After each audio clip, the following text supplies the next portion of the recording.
அன்பார்ந்த மை வி3 குடும்ப உறவுகளுக்கு வணக்கம். நண்பர்களே, நம்முடைய மக்கள் நிறுவனமான மை வி3 கம்பெனி கடந்த 2021 ஜூலை மாதம் ஆரம்பிக்கப்பட்டு வருகின்ற ஜூலை 1 3 ஆண்டு முடிந்து 4ஆம் ஆண்டுக்குள் அடியெடுத்து வைக்க போகுது. இந்த 3 ஆண்டில் பல்வேறு விதமான மிகச்சிறந்த கட்டமைப்பை நம்ம ஏற்படுத்தியிருக்கோம். இதில் குறிப்பாக சொல்லணும்னா ஒரு 87-90 ப்ராடக்ட் லான்ச் பண்ணி அதை மக்களுக்கு ரீச் பண்ணுறதுக்காக கிட்டத்தட்ட 1000 ஸ்டோர்களை பல பகுதிகளை ஏற்படுத்தி அந்த ஸ்டோர்களுக்கு ப்ராடக்ட் சப்ளை பண்ணுறதுக்கான குடோன்களை பல இடங்களில் ஏற்படுத்தி அதை சப்ளை பண்ணுறதுக்கான வாகனங்களாக படா தோஸ் வண்டியை 10 வண்டி வாங்கி சொந்தமாக பாடி கட்டி மார்க்கெட்டில் அனுப்பின விஷயத்தை செஞ்சுருக்கோம். இன்னும் பல்வேறு விஷயங்களை செய்கிறதுக்கான ஏற்பாடு செஞ்சுருக்கோம். கூடுதலாக 4ஆம் ஆண்டில் வானவில் திட்டத்தை முழுமையாக லான்ச் பண்ணி வேறு லெவலில் மார்க்கெட்டில் ப்ளே பண்ணுறதுக்கு தயாராகிட்ருக்கோம். அது மட்டும் இல்லாமல் இந்த 36 மாதத்தில் 33 மாதம் நான் ஸ்டாப்பாக பேமெண்ட் கொடுத்துருக்கோம். இப்போது எலெக்ஷன் ரீசன்னாலையும் கேஓசி அப்டேட் அப்படிங்கிற காரணத்தினாலையும் இன்னும் சில பல காரணங்கள்னாலையும் நம்முடைய பேமெண்ட் சிஸ்டத்தில் சின்ன சுணக்கம் ஏற்பட்டிருக்கு. இந்த காலகட்டத்தை பயன்படுத்தி நம்ம நிறுவனத்துக்கு எதிராக ரொம்ப நாளாக கடந்த ஒரு வருடமாக போராடிட்டு இருக்கிற கார்ப்பரேட் சதியினால் தூண்டப்பட்டு செயல்பட்டு இருக்கிற சில அரசியல் கட்சிகள் மீண்டும் நம்ம கம்பெனிக்கு எதிராக ஒரு அவதூறு பரப்பிட்டு இருக்காங்க. என்ன அப்படின்னா, நம்ம கம்பெனி மக்களை ஏமாற்ற போகுது, மோசடி பண்ண போகுது, இந்த கம்பெனி ஓடிட போகுதுன்னு சொல்லிட்டு ரொம்ப நாளாக சொல்கிறாங்க. இப்போ இன்னும் வேகமாகவும் சத்தமாக சொல்லிகிட்டு இருக்காங்க.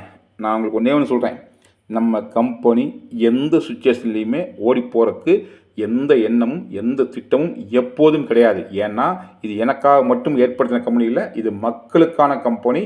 பல லட்சம் மக்களின் கனவு, பல்லாயிரம் மக்களின் வாழ்வாதாரம் மை வி3 கம்பெனின்னு சொல்லும்போது எப்படி ஓடி போக முடியும்? எதுக்கு ஓடி போகணும்? ஸோ எதுவாக இருந்தாலும் எதிர்கொண்டு ஃபேஸ் பண்ணுமே ஒழிய ஓடி போகிற திட்டம் இன்றும் என்றும் நம்மகிட்ட கிடையாதுங்கிறத மீண்டும் ஒரு முறை அழுத்தி பதிவு பண்ணுறேன். கூடுதலாக என்ன அப்படின்னா, இன்றைக்கி சுச்சுவேஷனில் நீங்கள் பணம் ரிசீவ் பண்ணுறதுனால சிரமம் இருக்கலாமே ஒழிய நீங்கள் டெய்லி இன்கம் ஏர்ன் பண்ணுறதுல எந்த தடையும் கம்பெனி ஏற்படுத்தலை. நீங்கள் எந்த பிளான் இருந்தாலும் அதுக்குண்டான வருமானத்தை தினசரி நீங்கள் இன்கம் ஏர்ன் பண்ணுறதுக்கான பிளாட்ஃபார்ம் ஆப்பில் கண்டினியூவாக கம்பெனி கொடுத்துட்ருக்கு, எங்கேயுமே தடுக்கலை. ஸோ கம்பெனி உங்களுக்கான வருமானத்தை தொடர்ந்து கொடுக்குறதுக்கான எல்லாம் செஞ்சிட்ருக்கு. அதில் நீங்கள் ஏர்ன் பண்ண தொகையை வித்ட்ரா பண்ணுறது மட்டும்தான் சுணக்கம் இருக்க ஒழிய, மீண்டும் சொல்கிறேன், நீங்கள் தினசரி இன்கம் ஏர்ன் பண்ணுறதுல எந்த தடையும் இல்லை.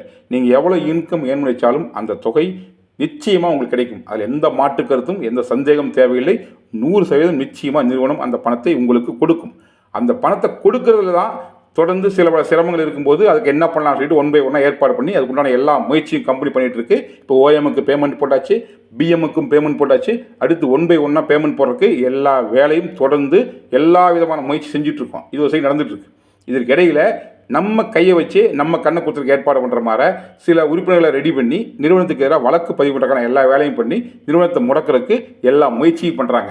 ஸோ அவர்கள் நிறுவனத்தை வீழ்த்துவதற்காக அவர்கள் பல புகார் கொடுத்தும் அதற்கு எந்த விதமான ஒரு நடவடிக்கை இல்லாதனால எல்லாமே அது தவறான புகார் அப்படிங்கிறனால அவருடைய நினைப்பு நிறைவேறாதனால இப்போ மக்களே கொஞ்சம் குழப்பமான சூழ்நிலை அவர்கள் தவறாக டியூன் பண்ணி நிறுவனத்துக்கு எதிராக செயல்படுறதுக்கு முயற்சி பண்ணுறாங்க. இதில் நாம் எல்லாரும் தெளிவாக நின்று இந்த சூழலை கடந்து மிகச்சிறந்த முறையில் நிறுவனத்தை நடத்தி அனைவருடைய கனவை நிறைவேற்றுறதுக்கு கண்டிப்பாக அனைவரும் சேர்ந்து பாடுபடணுங்கிறதான் என்னுடைய கோரிக்கையை இங்கே வைக்கிறேன்.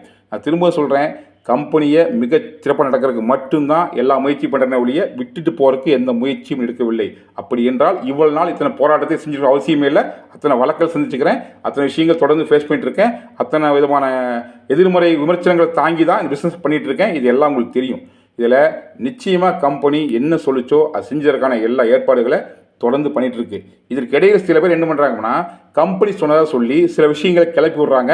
அதில் நீங்கள் தெளிவாக இருங்க. உதாரணத்துக்கு பார்த்தீங்க அப்படின்னா, டாலர்னு ஒரு கம்பெனியை மை வி3 ஆரம்பித்து அதுலேருந்து பேமெண்ட் போட்டு சொல்லி கிளப்பி விட்ருக்காங்க. அதில் எந்த விதமான ஒரு செய்தியிலும் உண்மை கிடையாது, அதுக்கும் நிறுவனத்துக்கும் சம்மந்தமே கிடையாது. அப்படி செய்தியை கம்பெனி யோசிச்சு கூட பார்த்தது கிடையாது. இது தவறான தகவல். அடுத்ததாக பார்த்தீங்கன்னா, நம்ம நிறுவனம் ஆஃப் டே தான் செயல்படும், மீதி பாதி நாள் வீடியோ ஓடாதுன்னு சொல்கிறாங்க. அப்படியெல்லாம் இல்லை. நிறுவனம் மிகச்சிறந்த முறையில் இப்போ எப்படி இருக்கோ அப்படியே இருக்கும். சில பல கரெக்ஷன்ஸ் வரப்போகுது. அதாவது நியாயமான தேவையான சில மாறுதல்களை கம்பெனி கொண்டு வரும். அது எந்த விதத்துலையுமே உறுப்பினர்களை பெரிய லெவலில் பாதிக்காத அளவுக்கு தான் இருக்கும். ஸோ அது போன்ற விஷயங்களை அடுத்த கூட ஷேர் பண்ணுறேன். மற்றபடி யார் எந்த சேனலில் சொன்னாலும் அது நிறுவனத்தின் கருத்து இல்லை, அது அவர்களின் கருத்து மட்டும்தான். நீங்கள் நம்ப வேண்டியது, நம்முடைய சேனலில் ஒரு வீடியோ வருதா, அதில் வர செய்தியை நம்பலாம். அடுத்ததாக என்னுடைய மை வி3 MD4ங்கிற யூடியூப் சேனல் வர வீடியோவில் என்ன இருக்கோ அதை நீங்கள் நம்பலாம். மற்றபடி எந்த சேனலில் யார் நிறுவனத்தை பற்றி எதிர்மறையாவோ நேர்மறையாவோ நடுநிலையாவோ சொல்கிறாங்கன்னா அது அவர்கள் கருத்தான ஒழிய நிறுவனத்தின் கருத்தல்ல என்பதை தெளிவாக புரிஞ்சுக்குங்க. ஸோ உங்களுக்கு என்ன தகவல்னாலும் நானே சொல்லுவேன். எதையும் எதிர்கொண்டு அதை சந்திக்க தான் எனக்கு விருப்பமே ஒழிய எதை விட்டுட்டு ஓடுறது என்ற நோக்கம் கிடையாது. ஸோ எல்லாத்தையுமே உங்களோட பகிர்ந்துக்குவேன். ஒன் பை ஒன்னாக எல்லா சூழலையும் சரி செய்யறதுக்கான முயற்சி ஈடுபட்டிருக்கேன். அதை செஞ்சு காமிப்பேன். நிச்சயமாக நம்பிக்கையோடு இருங்கள். நல்ல ஒரு லட்சியம் வெல்வது நிச்சயம். நன்றி, வணக்கம்.